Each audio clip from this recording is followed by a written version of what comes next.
하도록 하겠습니다. 우리 오늘 2024년 12월 28일 하나님 나라 2PM 토요 줌 모임 마지막 모임입니다. 그죠? 오늘 제가 본문 말씀을 제목하고 읽어드리겠습니다. 제목은 십자가의 길 해서 이제 갈리로 가는 길입니다. 마태복음 26장 31절에서 32절 말씀인데 제가 읽어드리겠습니다. 그때 예수께서 제자들에게 이르시되 오늘 밤에 너희가 다 나를 버리리라. 기록된 바 내가 목자를 치리니 양의 떼가 흩어지리라 하였느니라. 그러니 내가 살아난 후에 너희보다 먼저 갈릴리로 가리라. 이 말씀을 가지고 오늘 같이 교제를 하겠습니다.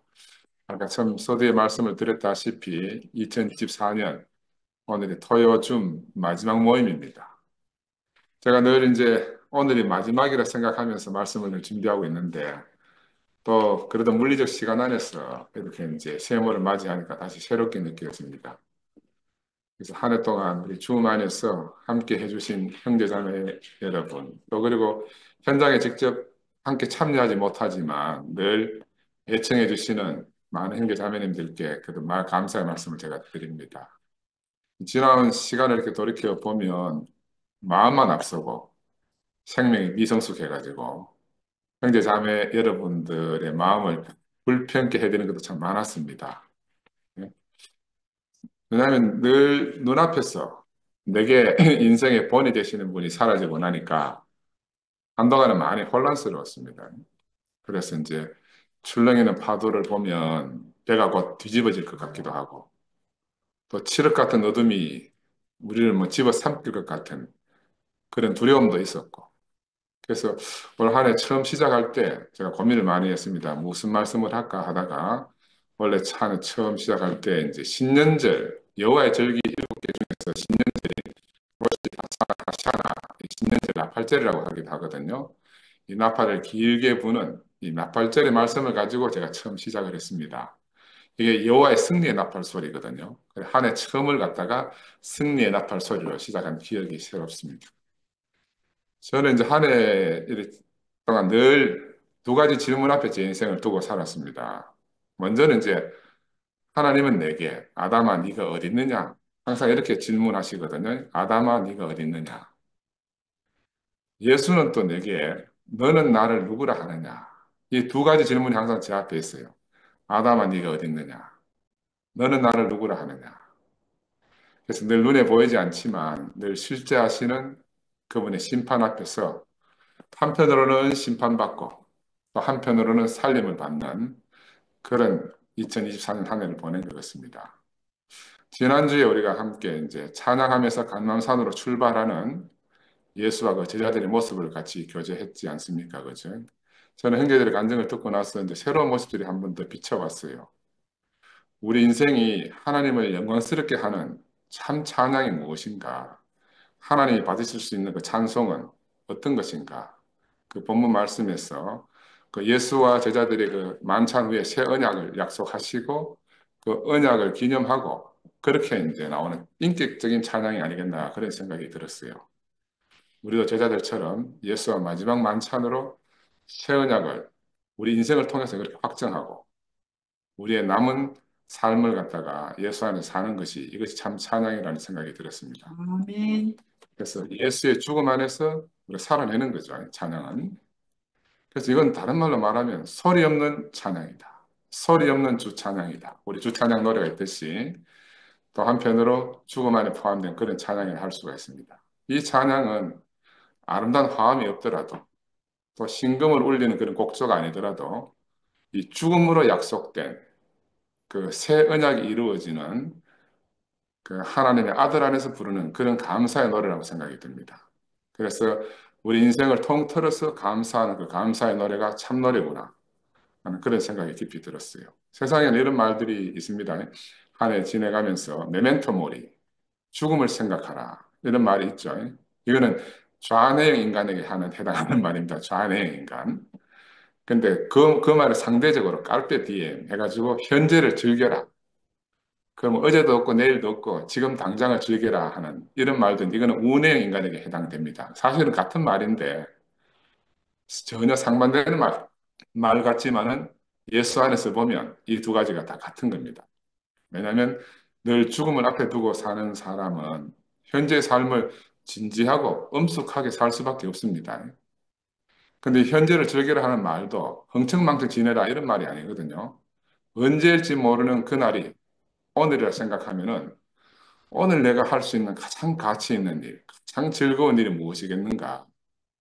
우리 인생에 이 안을 남기지 않고 갈 수 있는 것이 어떤 것이겠는가? 그걸 생각하고 지내라는 거죠. 그래서 과거에도 매이지 말고 또 미래에 사로잡히지 말고 오늘 하루를 갖다가 그렇게 진지하지만 즐겁게 살아라. 그런 말로 저는 알아졌어요. 그래서 우리 엘리 목사님이 옛날에 산다는 것은 사랑하는 것이다. 이런 말씀 하셨잖아요. 그죠? 죽음이 슬픈 것은 우리가 사랑하는 사람을 더 이상 볼 수 없는 것이다. 이렇게 이야기하셨어요. 그래서 우리도 오늘 이 지난주 본문 말씀에 나온 것처럼 우리도 함께 이 감람산으로 가시는 주를 찬양하고 주님 가신 길을 우리가 다 같이 따라서 올라가는 그런 형제 자매들이 되었으면 합니다. 이 예수는 예루살렘 성 동편에 있는 감람산이거든요. 이 해발 한 800m 정도 되는 감람산 초입에 들어가면 겟세마네라는 곳이 있습니다. 그 겟세마네 골짜기에서 피땀 흘려 기도하셨다고 되어 있어요.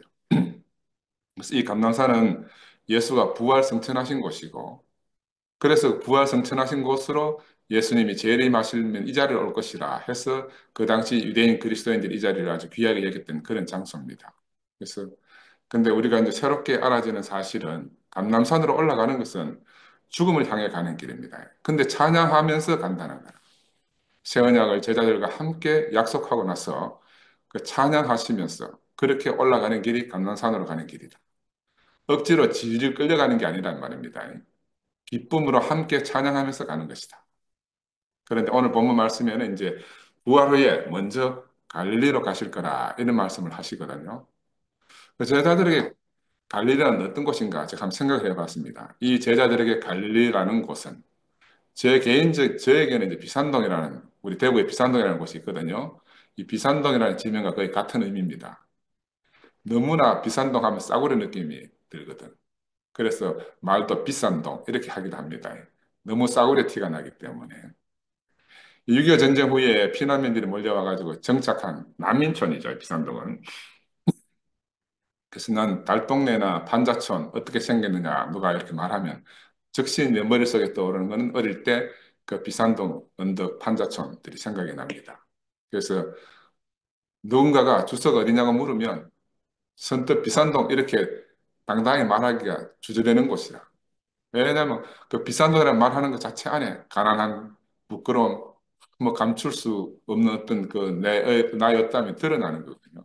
그 지명 하나에 나의 옛 모든 것이 다 함축되어 드러나는 것입니다. 그래서 저는 갈릴리로 가실 것이다. 이 말씀을 보면서 아마 제자들에게도 이 갈릴리가 바로 제가 느끼는 비산동이라는 거 아마 의미가 비슷하지 않겠나 싶어요. 제자들은 오래전에 예수를 만나가지고 비로소 갈릴리 촌티를 벗어날 수 있었잖아요. 희망과 꿈에 부풀어서 예수를 따라다녔단 말입니다. 저는 우리 집사람하고 결혼하면서 이제 비로소 비산동에서 탈출할 수가 있었어요. 비산동에서 대명동으로. 야, 이거는 금이 환영하는 거나 마찬가지라. 비산동에서 대명동으로. 그 가난의 겉모습에서나마 벗어날 수 있었단 말입니다. 그래서 오늘 이 본문 말씀을 보면서 제자들은 그렇게도 버리고 싶고 떠나고 싶었던 곳, 성공하지 않고는 두 번 다시 돌아가고 싶지 않은 곳으로 부활한 주님이 먼저 거기에 가 계시겠다 하는 말을 듣게 된 겁니다. 저는 이것은 하나의 상징이라고 생각이 들어요. 주님이 어디 계시는가? 우리가 어디서 그리스도를 만날 수 있는가? 내가 가장 싫어하고 내가 버리고 싶은 바로 그곳에 우리 주님이 계신다는 거예요. 그곳에 가야 만날 수 있다는 거예요. 예수는 이 공간과 시간에 지배받던 육신을 벗고 상징적인, 제자들에게 참 상징적인 장소인 이 갈릴리로 가시겠다는 겁니다. 이건 우리가 절대로 가고 싶지 않은 십자가의 죽음 안으로 또 살아서는 반드시 벗어나고 싶은 그 고향 땅 갈릴리에서 그곳에서 먼저 가서 기다리시겠다. 아, 우리 주님 참 골치 아픈 분이에요. 그죠? 출세하고 싶고 성공하고 싶고 뽐낼 수 있는 그런 곳이 아니란 말입니다.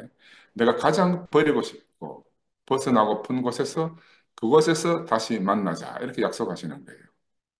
그래서 부활한 주님을 우리가 어디서 만날 것인가? 갈릴리로 상징된 이 부활의 주님이 계신 곳, 이곳입니다. 그 새 언약의 상, 유월절 만찬의 상, 이 왜 이런 상을 베풀어 줬는가 하면 옛 언약을 대체하기 위한 하나의 상징이죠, 그지? 물질적 세계 안에서 제가 지난번에도 말씀을 드렸지만 상징은 참 실제가 아니에요. 그렇지만 그 상징은 실제를 가리키고 있는 겁니다. 그 상징을 통해서 우리가 실제가 어디에 있는가를 알게 되는 거라.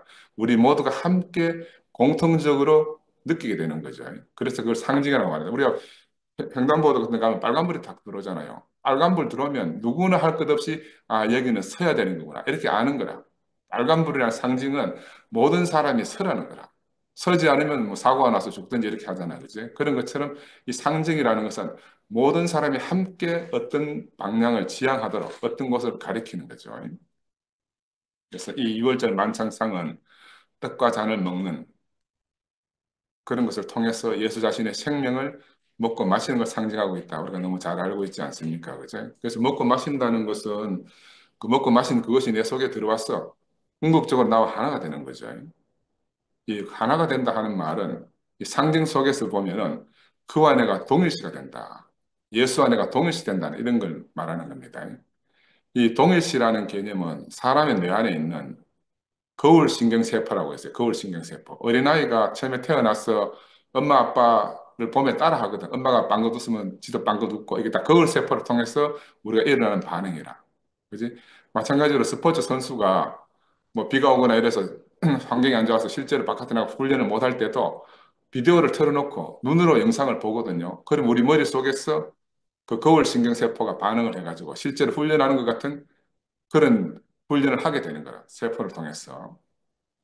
그래서 우리 자신 속에 있는 그 어떤 것이 이제 이미지가 형성이 되고 이것이 자기 자신의 운동신경 세포로 전달이 되고 그래서 실제 경기에 나가면 이미지 훈련을 안 한 사람보다 훨씬 더 잘 이렇게 이제 성과를 낼 수가 있거든요. 이것이 현대 신경과학의 정설인데 저는 제자들을 보면서 제자들 앞에 있는 그들과 함께 동고동락했던 살아 숨쉬던 예수의 삶의 일거수일투족은 바로 그렇게 제자들 생명 속에 깊이 각인되어지지 않았겠나 하는 생각이 들었어요. 왜냐하면 지금 당장의 죽음의 현실 앞에서는 그들이 다 부인하고 도망갔습니다. 부인하고 도망갔어요. 그러나 자신들의 인격 속에 예수의 생명이 싫든 좋든 자기도 모르게 그 생명이 깊이 각인되어 있는 거죠. 그래서 예수 사후에 그의 죽음을 묵상하면서 자신의 생명 속에서 살아나는 그 부활의 주님을 자신 제자들이 경험하지 않았겠나 싶습니다. 이것이 바로 먹고 마심의 참 의미거든요. 우리가 교회 생활하는 것도 마찬가지예요. 형제 자매들과 부닥끼고 엎어지고 자빠지고 막 이렇게 하면서 우리 안에 그 생명이 각인이 된다는 겁니다. 저는 이것이 마태 공동체의 깊은 각성이라고 보여져요. 먹고 마신다는 비유를 들어놓은 것은. 그래서 이제 이후로는 그들 모두가 다 자신 안에 각인되어져 있는 그 부활 예수의 생명을 자기 자신으로 살 수밖에 없어요. 왜? 생명 속에 각인이 되었으니까. 예수의 생명이 자기 생명이 되어버렸기 때문에. 그 현실, 당면한 현실 안에서는 다 도망갔지만 영원히 도망갈 수가 없는 거라. 그 생명이 움직이는 대로 반응할 수밖에 없는 사람들이 된 거죠. 그래서 이것이 오늘 마지막 만찬이 상징하는 이 참 생명의 실제 상황이 아니겠나 그렇게 생각이 들고요. 우리도 예수의 생명 안에서 이런 부활 생명을 먹고 마셨어.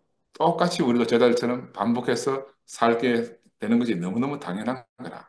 이거 우리가 실제로 지금 교회 안에서 우리가 경험하고 살잖아요. 그래서 올 한해 처음 시작을 신년절 여호와의 승리 나팔 소리로 시작해서 이주를 한 해를 마무리하면서 정말 마음속에서 우러나오는 감사와 찬송으로 은혜 가운데 우리가 이제 한 해를 마치게 되지 않습니까? 그죠? 그래서 이 마지막 만찬, 우리 예수님 자신, 하나님 아들의 생명을 사람들 속에 심어서 그 부활 생명과 우리가 하나 되게 함으로써 하나님의 신약 경륜을 성취하기 위한 새 언약의 징표가 바로 이 마지막 만찬이다.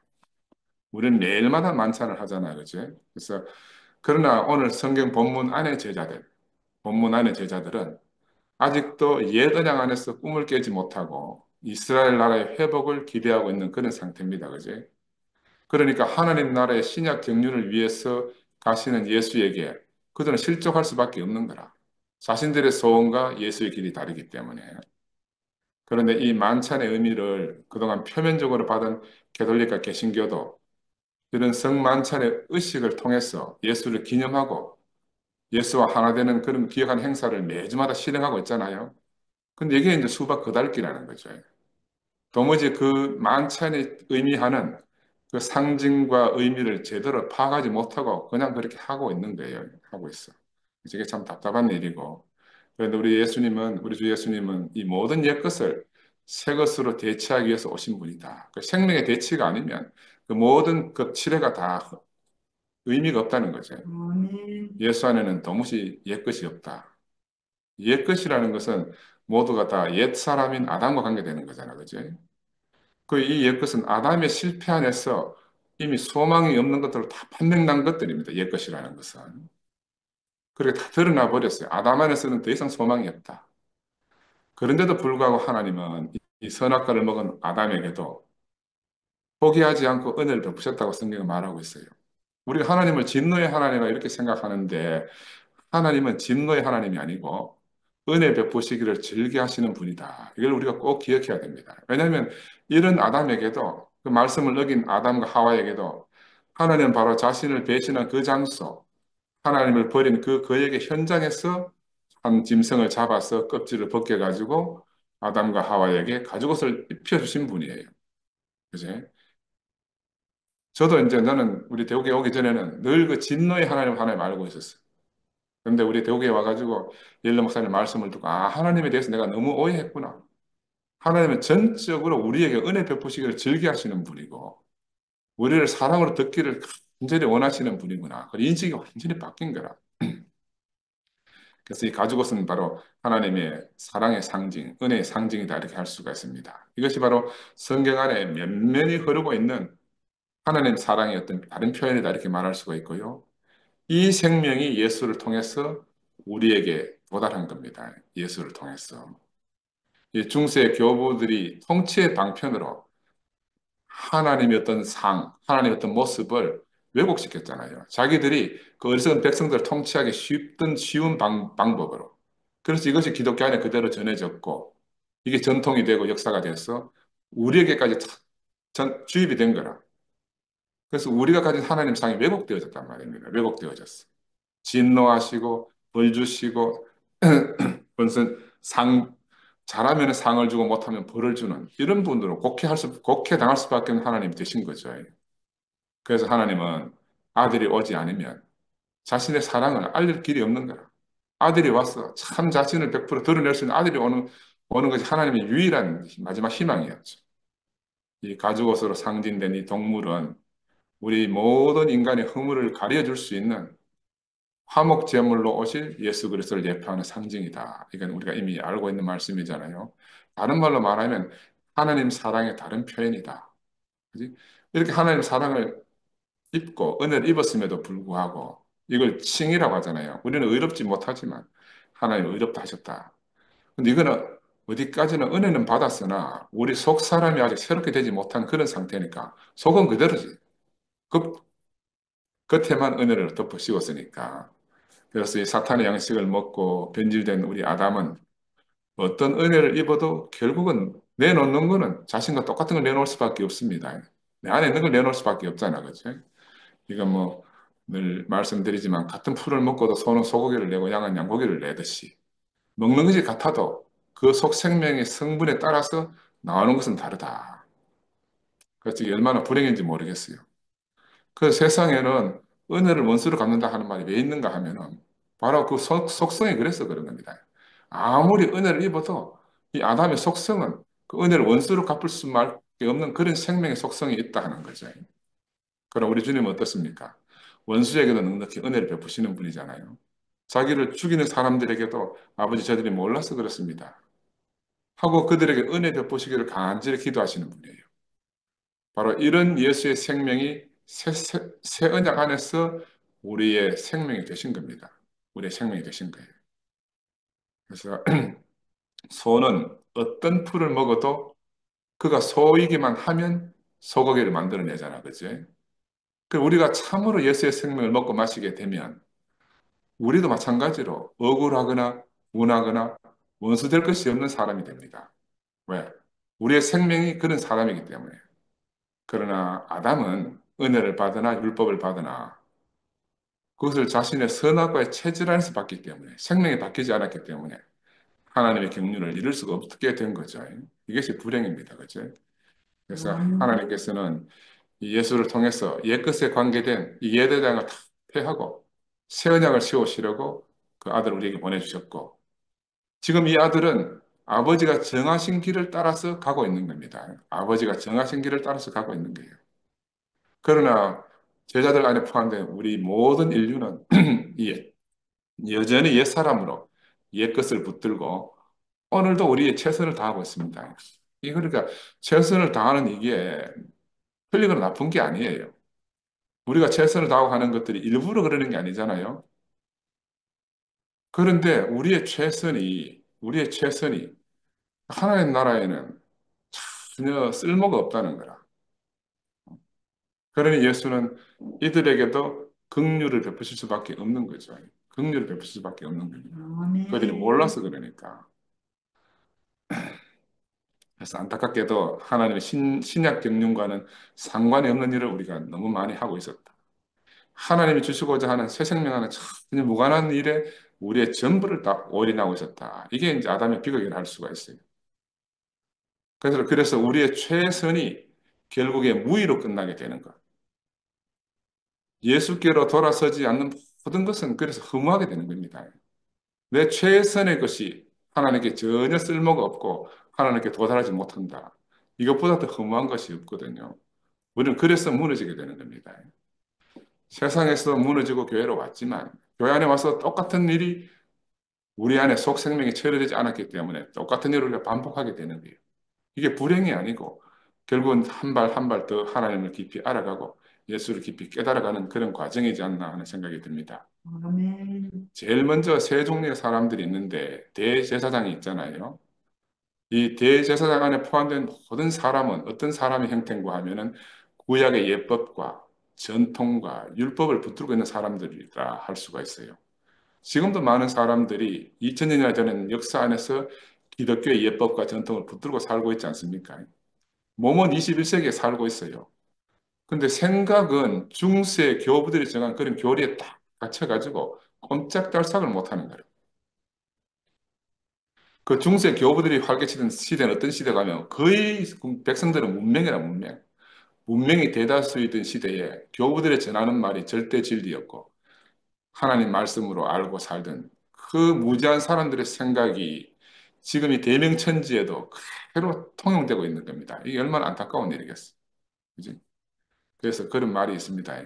사람들이 정승보다가 정승집 무슨 말이 더 권위 있게 된 것이 중세 시대 전통입니다. 하나님보다가 하나님 말을 통역하고 번역하는 그 교부들의 권위가 훨씬 더 말이 더 권위 있게 된 거죠. 이게 얼마나 불행한 겁니까? 그래서 이들은 결국 전통이라는 틀을 벗어날 수 없고 생명 안에서 홀로 서서 다른 질 할 수 없게 된 거라. 그 스스로 지체 부자유자가 된 거예요. 스스로 설 수가 없고 달릴 수도 없어. 둘째로 이제 어떤 부류가 있는가? 제자들. 이 제자들 안에 포함된 모든 사람들은 예수와 다른 소원을 가지고 있죠. 이스라엘 나라의 회복을 붙들고 있는 사람들입니다. 그 당시에 당면한 현실적인 정말 중대한 과제라. 로마의 속국으로 잡혀 있으니까 그들의 당면한 소원이 있다 그러면은 바로 나라의 회복이죠. 그래서 우리도 또한 옛 대국의 회복을 혹시 붙들고 있는지도 모릅니다. 근데 이건 이미 옛 것은 다 지나갔어. 지나갔는데도 뒤돌아보는 것처럼 어리석은 게 없습니다. 하나님은 우리에게 새 것을 주시기 위해서 옛 것을 다 부셔버린 거예요. 하나님 다 부셔버렸는데 또 그 옛 것을 향해서 막 향수를 느끼고 있는 사람들이 있는 것 같아요. 우리가 하나님을 기억하기를 날마다 더 좋은 것으로 새 것으로 주시는 분이다. 이걸 꼭 기억해야 됩니다. 세 번째로는 빌라도. 빌라도 안에 포함된 사람들 어떤 사람들인가 하면 세상의 영광을 붙들고 있는 사람들이에요. 빌라도는 세상을 대표하기 때문에. 그는 그 시대의 영광을 대표하는 사람이잖아요. 문제는 예수 안에는 그 영광이 없는 거라. 그래서 그는 예수와 한 자리에서 만날 수가 없어. 빌라도와 예수는 한 자리에서 만날 수가 없어요. 그러니 예수님의 길은 어느 곳에서도 인정받지 못하고 또 예수의 생명은 소화될 수 없는 겁니다. 왜냐하면 주님의 길은 항상 그들의 길과 다르기 때문에. 그래서 예수는 그들이 그렇게 꼭 붙들고 있는 그 모든 옛것을 피하시려고 한 새 언약의 상을 세우셔서 약속하셨고, 이제 약속하신 그 언약을 이루시기 위해서 지금 아버지 하나님의 부르심 안으로 한 걸음 한 걸음 이제 걸어가고 계신 거죠.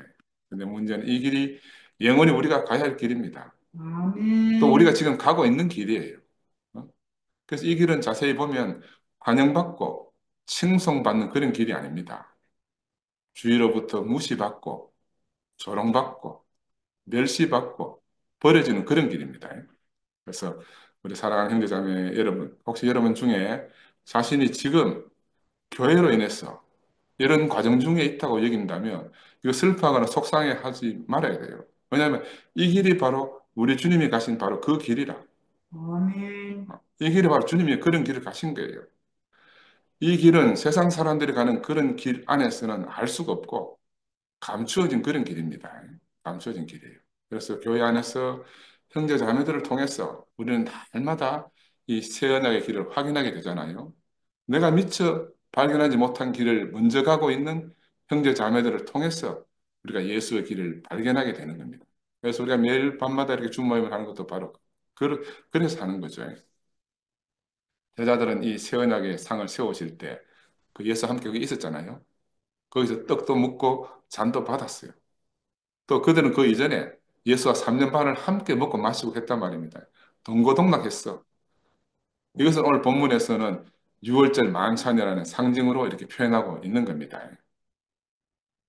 그런데 불행하게도 이들은 예수를 통해서 보게 된 새 언약의 참 의미가 무엇인지 전혀 알지 못한 거라.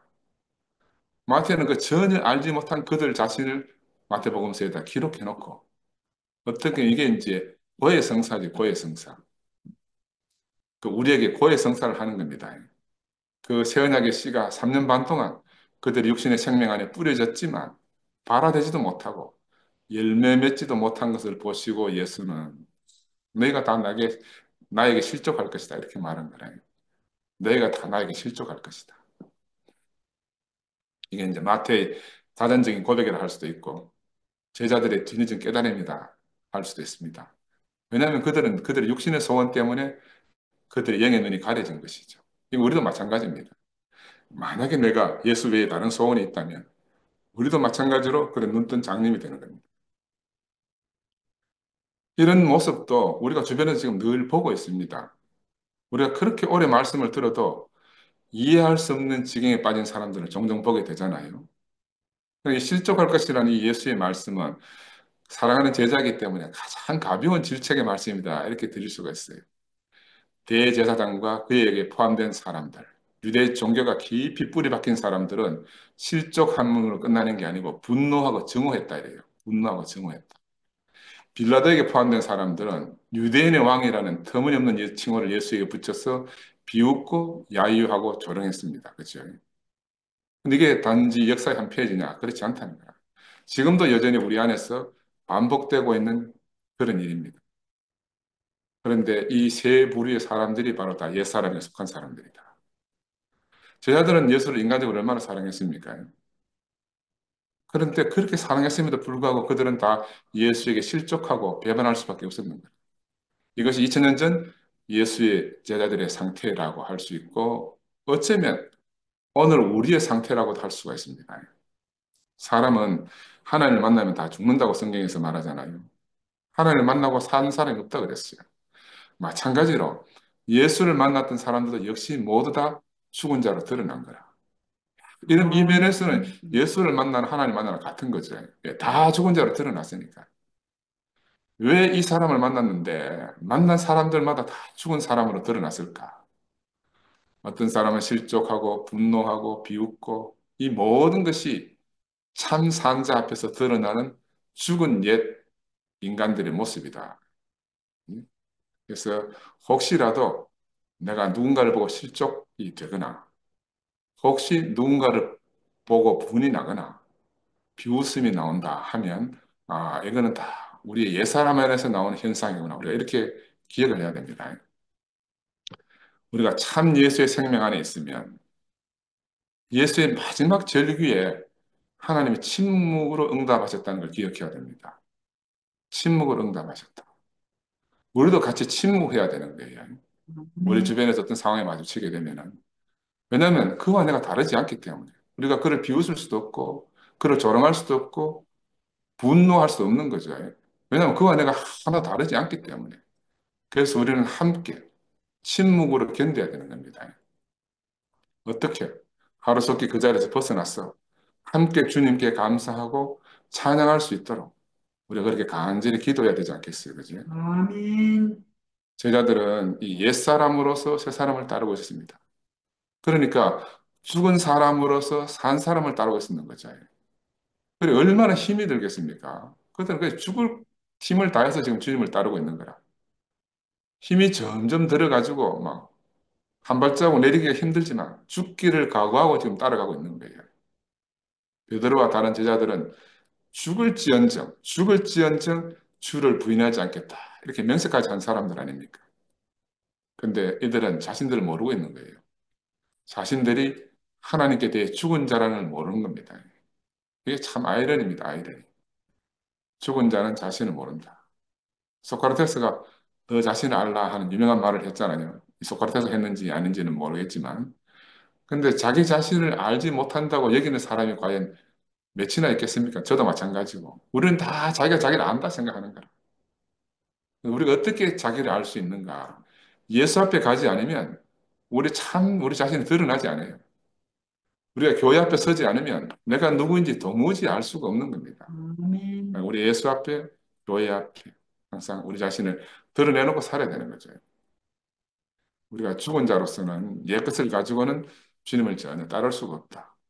이것이 오늘 복음서 제자들이 우리에게 보여주고 있는 반면교사의 말씀이다. 반면교사의 말씀. 아브라함은 하나님 아브라함에게 본토와 친척 아비 집을 떠나서 너는 내가 지시할 땅으로 가라 이렇게 하셨잖아요. 유명한 말씀이죠.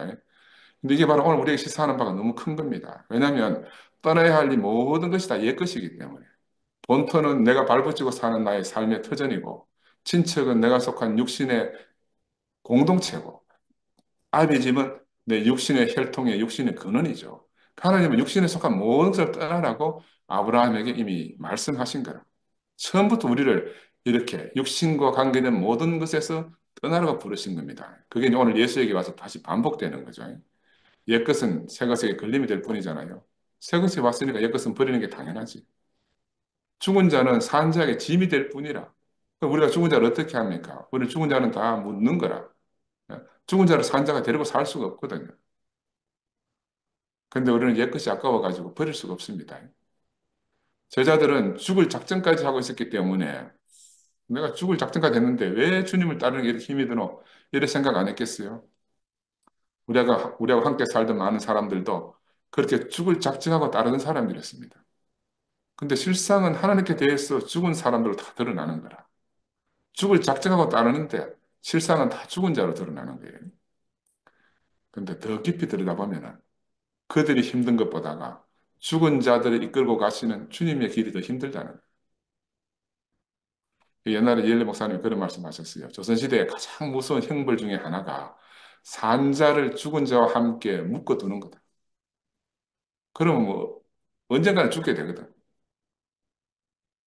야, 근데 난 이 말씀을 그때는 그렇게만 들었는데 지금 오늘 말씀 주변 생각하니까 야, 예수가 바로 그런 사람이라. 예수는 십자가로 가기 전에 이미 자신은 산자인데 죽은 제자들과 함께 묶여서 그 길을 가는 거예요. 그 제자들이 힘든 게 아니고 예수가 얼마나 힘이 들었겠다는 게 내가 새삼스럽게 알아지는 거예요. 산자에게 죽은 자를 묶어놨으니까요. 음. 어? 야, 산자인 우리 주님이 죽은 제자들과 그렇게 운명적으로 이미 묶여 있는 거예요. 함께 살고 함께 죽는 그 길을 십자가에 가시기 전에도 이미 주님은 그 길 안에 계신 거라. 따르던 자들이 자신들이 죽은 자임을 전혀 깨닫지 못하니까는 이제 구체적으로 십자가에서 당신이 그렇게 매달려 죽게 된 겁니다. 이 자리가 너희들이 이렇게 죽은 자라는 것을 이제 너희 중에 누구도 나를 모른다 하지 없을 거다 하는 마음으로 그렇게 매달려서 전시된 것이 십자가라는 거예요. 그래서 옛것으로는 우리가 주님을 따를 수가 없다. 그 길에서는 다만 힘들기만 하고 실족할 뿐이다. 그래서 옛사람 안에서 우리는 누구든지 하나님 말씀을 그냥 따를 수가 없습니다. 이것이 이제 오늘 주 예수님을 만난 사람들 안에서 발견된 거예요. 하나님 아들 오신 그분 안에서 우리 모두의 정체가 드러났잖아요. 나는 그래, 오주여 감사합니다. 내가 노래 잘하면 노래 한번 부르고 싶다만, 오주여 감사합니다. 내 정체 드러내심을. 나는 이 노래를 부르면 너무너무 좋아요. 내 정체가 폭로된 것이. 그죠? 정체가 다 드러나면 얼마나 가벼워집니까? 옛것이 드러나면 사라지거든. 옛것이 드러나지 않기 때문에 그냥 그대로 있어서 우리를 힘들게 하는데, 여기 드러나기만 하면 다 사라지는 거야. 그러면 우리는 참 무게를 느낄 수 없는 그런 삶을 살게 되는 거죠. 아멘. 누구를 원망할 이유도 다 없어지게 되는 겁니다. 왜? 원망하는 것 자체가 다 옛것이거든. 남은 것은 뭐예요? 새것 안에 남은 건 뭐예요? 감사뿐이다. 우리가 어떻게 이런 사람들이 됐는가? 우리 앞에 있는 현정이나 미라나 안계신 누님이나 혜정 어머니를 봐도 또 다른 누구를 보든지 우리 형제들은 다 감사뿐이잖아요. 아멘. 얼마나 신기해. 세상에 가면 감사 자체가 없어요. 감사 자체가 없어. 근데 우리는 감사밖에 없어요. 야, 예수 당시 그때나 지금이나 하나님을 믿고 섬기고 따른다는 사람이 얼마나 많습니까? 그 대표자들이 바로 대제사장과 바리새인과 제자들이잖아요. 야, 근데 그들이 주 예수를 만났을 때 그들의 실상이 그들의 민낯이 다 드러났습니다. 백일하에 숨길 것이 없이 다 드러났습니다. 근데 이것은 심판을 위한 것이 아니고 그들에게 새 생명을 주시기 위함이라는 것을 우리가 알아야 되는 거예요. 우리는 단지 진노하시는 하나님, 심판하시는 하나님 이렇게 생각하지만 심판을 위한 심판이 아니고 새 생명을 주시기 위한 심판이다. 이것을 우리가 반드시 알아야 되는 거라. 그들 중에 누구도 그냥 예수를 믿고 따를 수는 없잖아요. 그들은 오히려 예수를 죽이고 저주하고 다 실족한 사람들입니다. 그리고 스스로 하나님 앞에서 죽은 자라는 것을 스스로 증명하고 있잖아, 그지? 근데 이것이 이제 2000년 전에 이 제자들만 그런가? 이 사람이 다른 사람이 아니고 바로 내가 그런 사람입니다, 내가. 그 저는 막 예수 존재 자체가 자나깨나 어디서나 내 뒤통수에 딱 붙어가지고 막 다니니까 계속 내 정체가 폭로되는 거지. 도망갈 곳이 없어. 뒤통수에 있으니까 어떻게 할 수가 없어. 앞에 붙어 있으면 좀 어떻게 하겠는데 뒤에 붙어가 따라다니.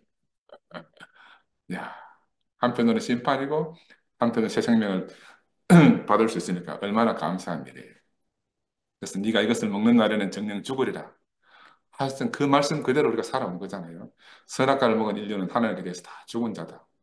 지금 살고 있다는 것은 다만 그 죽음을 매일마다 실행하고 있는 거죠.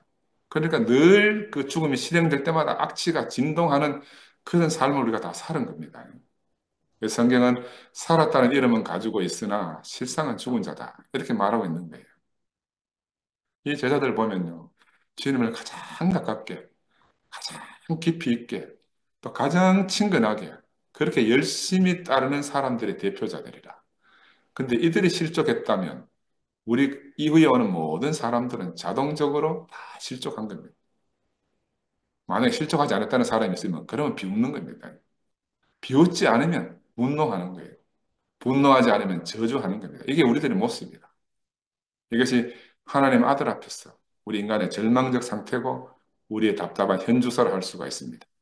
오늘 본문 말씀에 목자를 치니 양떼가 다 흩어지를 하는 말씀이 나오잖아요. 근데 이것도 우리에게 다 이미 이루어졌습니다. 목자를 치니까 양떼가 다 흩어졌어요. 어떻게 흩어졌어요? 서로 비난하면서 이렇게 흩어진 거라. 천하에 없다던 자랑을 내려놓고 우리가 고개를 숙이고 정말 겸손하게 우리를 내려놓을 수밖에 없는 그런 사람들도 하나님 우리를 만드신 거죠.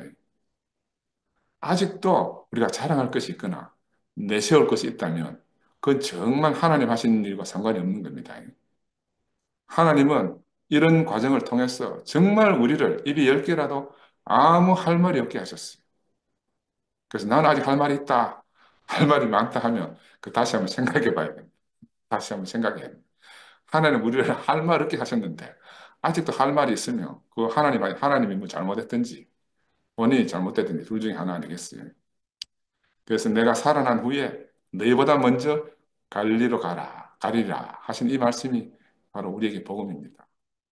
그러나라는 이 말은 인간의 상태가 인간의 상태가 그러함에도 불구하고 바로 앞에 쭉 나열한 그런 아담의 그런 상태임에도 불구하고 그러나 예수가 십자가에 죽고 부활하신 후에는 이런 말은 이런 그런 상태 인간들이 모두가 끝난 후에 그런 상태가 예수의 죽음 안에서 다 끝났단 말입니다.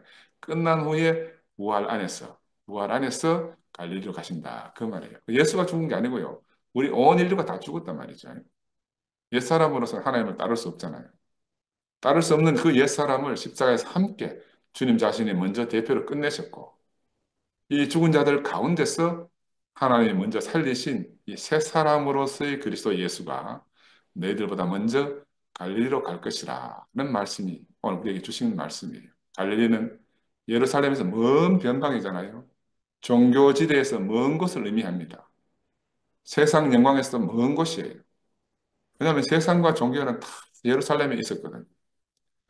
옛 예루살렘은 모든 옛 것을 다 품고 있는 그 상징하잖아, 그지?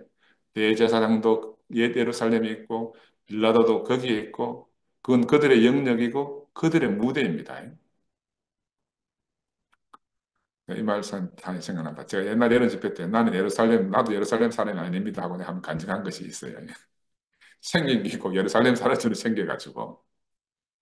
아, 우리 주님, 우리 예수님은 거기서 버림받고 저주받았어. 십자가에 못 박히시고 영문 밖으로 버려지신 겁니다. 그래서 이 세상과 종교는 모두 옛사람과 관계된 거예요. 그래서 옛사람에게는 그게 다 필요해. 절대적으로 필요해. 그러나 새사람에게는 필요가 없고 오히려 새 생명을 죽이는 일을 하는 겁니다. 그래서 우리 예수님은 영문 밖에서 처형되셨잖아요. 그런데 거기서 처형되시고 3일 만에 부활하신 그분은 이제 예루살렘으로 가실 필요가 없고 예루살렘에 계실 이유가 없는 거죠. 다시 살아나신 분. 이 새 사람의 씨이신 그분은 예루살렘에서 가장 먼 곳, 갈릴리로 가겠다고 하신 겁니다. 갈릴리는 이 제자들의 고향이었기도 하고 예루살렘에서 실패하고 난 그들이 돌아갈 유일한 곳인 거라. 실패한 자들이 갈 유일한 곳이라 얘기해요. 그들이 그렇게도 떠나고 싶고 다시는 돌아가고 싶지 않던 갈릴리가 주님이 돌아오실 부활의 땅이요.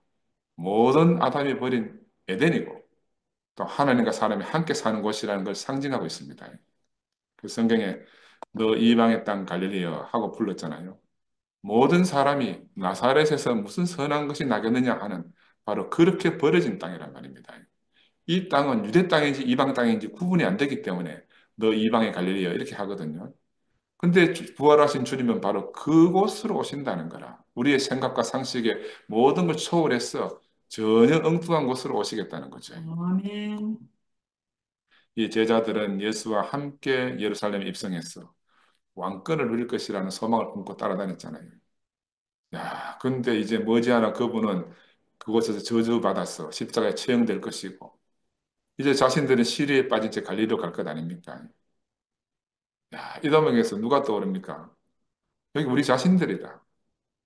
야, 우리도 금이환양 청춘의 꿈을 품고 몇십 년을 따라서 함께 살았잖아요. 근데 마지막에 일어나는 일들을 보니까, 와, 얼마나 황망합니까? 얼마나 황망해요. 그래서 제자들에게 갈릴리는 절망의 곳입니다. 내게도 비산동은 절망의 땅이었거든요. 갈릴리를 벗어나기 위해서 예루살렘으로 의기양양에 들어갔던 제자들이 다시 갈릴리로 돌아갈 수밖에 없다는 것은 얼마나 절망적이었습니까? 또 얼마나 비참한 상황이겠어요. 우리가 바로 지금 그런 상황입니다. 그들은 금이 환영한 것이 아니고 실패자들로 지금 발걸음 무겁게 그렇게 갈릴리로 가야 되는 겁니다. 그런데 우리 주님은 부활하시면 그들보다 먼저 갈릴리로 가시겠다는 거예요. 왜냐하면 제자들은 실패했다고 여기고 있기 때문에 부끄러워서 고개 들고 다니기도 어려운 것. 자기 자신을 내세울 수가 전혀 없는 곳이잖아요. 우리 2PM에 처한 상황도 바로 그런 상황이지 않습니까? 한쪽에서는 배신의 프레임으로 비난하고 또 다른 한편에서는 재물이 탐나서 떠나올 수밖에 없는 자들로 매도하고 조롱하는 현실적으로는 지금도 수많은 따가운 눈총들이 난무하는 곳이 우리가 있는 곳입니다. 그리고 우리는 어떻게 보면 아버지 집이지만 돌아온 탕자 같은 신세입니다. 아버지 외에는 아무도 환영하지 않는 사람들이라는 거예요. 어릴 때 철 모르고 마음껏 뛰어놀던 그 고향 땅 갈릴리가 이제 실패하고 다시 돌아와 보니 고향 사람들 눈에 띄기가 꺼려지는 형편이던 그런 곳이 된 거예요. 그럼 발걸음이 안 무겁겠습니까?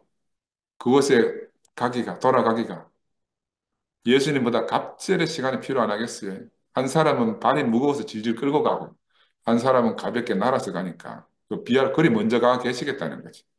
주님은 부활하신 몸으로 가볍게 먼저 그곳에 가 계실 거라는 거지. 그래서 갈릴리로 가는 길은 제자들에게는 실패자의 길이었고, 우리 주님에게는 승리자의 길이었고, 야, 천국은 그래서 이렇게 한 길에서 엇갈리는 거라. 같은 길을 가는데, 같은 장소, 같은 상황을 두고도 우리가 어떻게 인식하느냐는 우리의 관점에 따라서 하나는 지옥이 되기도 하고 하나는 천국이 되기도 합니다. 실패자의 길과 성공하는 사람의 길은 한 공간 안에 있으면서 이렇게 서로 다른 길입니다. 세상과 천국이 바로 이와 같습니다. 어떤 사람은 그 밭을 전부를 주고 사고, 어떤 사람은 그 밭을 팔고, 어떤 사람은 빼앗기고, 어떤 사람은 얻는 이 아이러니가 일어나는 것입니다. 그래서 제자들은 그들의 천국을 빼앗기고 돌아갈 것이고, 예수님은 그의 천국을 얻고 돌아올 것이 상징하는 갈릴리다. 너희보다 먼저 갈릴리로 가리라.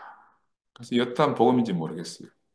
우리 주 예수님이 살아나신 후에 그 즉 사망의 권세를 이기시고 부활의 몸으로 예루살렘을 심판하시고 갈릴리로 오신다면 그것도 우리보다 먼저 와 계신다면 우리들의 절망은 소망으로 안 바뀌겠습니까? 아멘. 우리들의 부끄러움은 영광으로 안 바뀌겠어요. 그죠? 아멘. 그래서 절망의 갈릴리, 그 이방의 갈릴리에 우리가 아직 도착하기도 전에 부활의 주님이 먼저 오신다. 이거보다 더 기쁜 소식이 없습니다. 그래서 이번에 새 도업지가 갈릴리 아닙니까? 우리가 싫어서 버릴 수밖에 없는 그 땅, 그게 예수의 새 도업지다. 그 말이에요. 이 얼마나 놀라운 복음입니까? 그래서 우리는 예루살렘에서 주님에게 실족하고 갈릴리에서 그분을 다시 만나서 그가 구름을 타고 승천하실 것을 볼 사람들. 아멘. 감사합니다. 아멘. 아멘.